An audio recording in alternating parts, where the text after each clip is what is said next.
There is something no one tells you about loneliness. It doesn't always arrive in silence. Sometimes it arrives surrounded by laughter. Sometimes it wears the disguise of a birthday party, a family dinner, an office celebration, a room filled with people who seem perfectly at ease, while one person quietly wonders, how much longer until I can leave? Not because they dislike anyone, not because they are angry, but because pretending to belong is exhausting. They smile when everyone smiles. They laugh a second later than everyone else. They rehearse conversations inside their head before saying a single word. And by the time they finally return home, they are more tired than if they had spent the entire evening working. The world has many names for people like this. Quiet, shy, difficult, unsociable. Some even call them arrogant. But very few ever stop to ask what it feels like to live inside that mind. For years, many come to believe that something inside them must be broken, that everyone else received an invisible instruction manual for being human. Everyone except them. 200 years ago, one man carried that same invisible question. Not for a day, not for a season, for almost his entire life. He would spend years trying to understand why the noise of the world always felt louder than its meaning. His name was Arthur Schopenhauer. But this is not the story of a philosopher. It is the story of what happens when a human being stops asking, "Why don't I belong?" and begins asking, "What if belonging was never the point?" Long before he became a philosopher, Arthur Schopenhauer was simply a boy watching the world from a distance. Some children enter a room and immediately become part of it. Others spend their entire childhood trying to understand the invisible rules everyone else seems to know. Arthur belonged to the second kind. His father was a successful merchant, a man who believed discipline could solve almost anything. His mother loved literature, conversation, crowded salons filled with poets and artists. She admired brilliance. But admiration is not always the same thing as affection. Between a demanding father and a mother whose attention belonged to the world, Arthur learned a lesson many people discover far too young.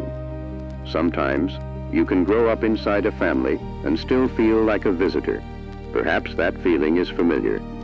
You were never mistreated, never abandoned, never truly rejected.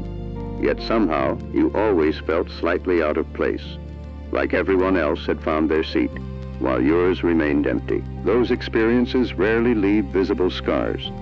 They become something quieter, a habit of observing instead of participating, of listening instead of speaking, of wondering whether silence is safer than being misunderstood. Arthur became remarkably good at watching people.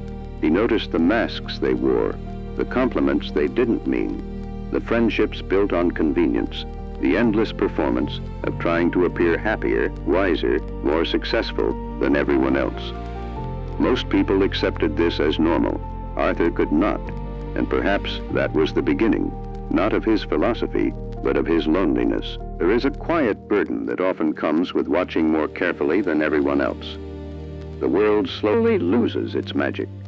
You begin to notice the conversations that are not sincere, the smiles that disappear the moment someone leaves the room, the applause given for appearances rather than character. Most people learn to ignore these things. Arthur could not. As the years passed, he became convinced that people were constantly chasing something they could never keep: wealth, recognition, beauty, status. They spent their lives climbing mountains, only to discover another mountain waiting on the other side, and another after that. Perhaps you have seen it too. Someone finally buys the house they always wanted, and within months they are dreaming of a bigger one. Someone spends years searching for the perfect relationship, only to discover that happiness does not automatically arrive with another person's love. We are taught that satisfaction lives somewhere ahead of us. Just one more achievement, one more promotion, one more compliment, one more follower. But one more has no finish line. Arthur watched this endless race and quietly stepped off the track. not because he had given up, but because he began asking a different question. What if the race itself was the problem? This idea would eventually make him one of the most misunderstood philosophers in history. People called him pessimistic, bitter, cold, yet very few stopped to ask whether he was rejecting life or simply rejecting the illusions that often come with it. There is an important difference. A person who walks away from noise is not always running from the world. Sometimes they are running toward themselves. Arthur had not found peace, not yet.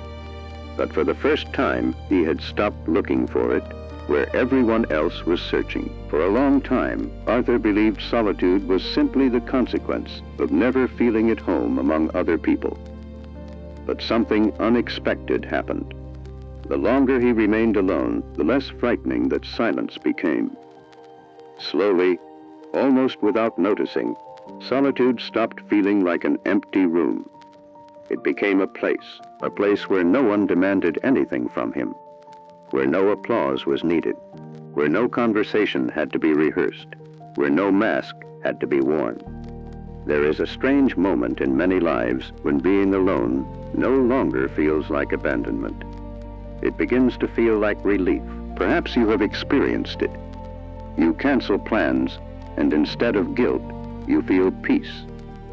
You spend an evening reading, walking, listening to the rain, or simply thinking.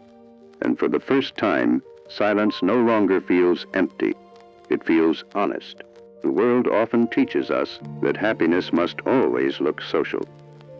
Friends gathered around a table, crowded celebrations, endless conversations, smiling photographs. But history tells a different story. Some of humanity's greatest works were not created in crowded rooms. They were born in quiet ones. Arthur began to understand something that few people ever allow themselves to believe. Solitude is not the opposite of connection. Sometimes it is the beginning of the deepest connection we will ever have, the one with ourselves. That does not mean we stop loving people. It does not mean we stop caring. It simply means our peace is no longer dependent on always being understood.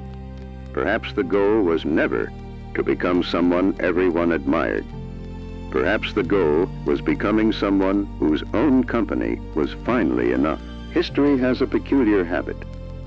It often remembers people for what they created, while forgetting the quiet places where those creations were born. We celebrate masterpieces, but rarely ask what kind of silence made them possible. Arthur Schopenhauer did not spend his life searching for popularity. In truth, he experienced very little of it. He was criticized, ignored, misunderstood, and yet something remarkable happened. Time became his ally. The same ideas that many dismissed during his lifetime would later influence artists, musicians, psychologists, writers, and millions of ordinary people searching for answers. It is a strange thing. The world often applauds too late, but perhaps applause was never the reward. There is a dangerous belief we quietly inherit as children, that our value depends on how many people notice us, how many invite us, how many remember our birthday, how many approve of our choices. We carry that belief into adulthood, and without realizing it, we spend years asking strangers to decide our worth. Arthur refused that bargain. Not because he stopped caring about humanity, but because he understood something many of us spend an entire lifetime chasing. Self-respect begins where constant approval ends. That does not mean closing the door to friendship, or rejecting love, or believing we are better than everyone else. It means something much quieter. Knowing that a peaceful evening alone is not evidence that life has forgotten you. Sometimes it is life finally giving you enough silence to hear your own thoughts. There are books that can only be understood in solitude, pieces of music that reveal themselves only when no one else is speaking, walks that become conversations with ourselves, dreams we discover only after the noise has faded. The modern world fears silence. It fills every empty moment with another notification, another video, another opinion, another distraction. But silence has never been empty. We simply forgot how to listen to it. Perhaps that is why Schopenhauer still speaks to us today, not because he teaches us to escape the world, but because he reminds us that we should never disappear inside it. Somewhere tonight, another crowded room will be filled with laughter. Someone will quietly check the time, counting the minutes until they can finally go home. Someone will wonder why conversation seems effortless for everyone else, yet so heavy for them. Someone will leave believing they failed once again, simply because they could not become the person the world expected them to be. If that someone happens to be you, remember this: the measure of a life has never been the number of voices surrounding it. It has always been the quality of the voice within it. Arthur Schopenhauer spent much of his life misunderstood. He was called distant, difficult, cold.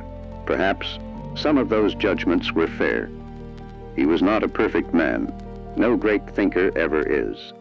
But hidden beneath all his imperfections was a quiet truth, one that still reaches across 2 centuries.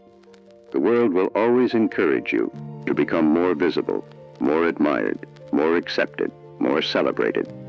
It rarely teaches you how to become comfortable in your own company. Yet every meaningful relationship begins there, the relationship you have with yourself. Solitude will never applaud you. It will never tell you that you are extraordinary. It will never compete for your attention. It simply waits, patiently, until one day you stop treating it like an enemy and discover it had been a faithful companion all along. Perhaps you were never born to fill every room with your presence. Perhaps you were born to fill your own life with something quieter, something honest, something real. And maybe, just maybe, the peace you have been searching for was never waiting at the end of the crowd. It was waiting in the silence you spent so many years trying to escape. Good night.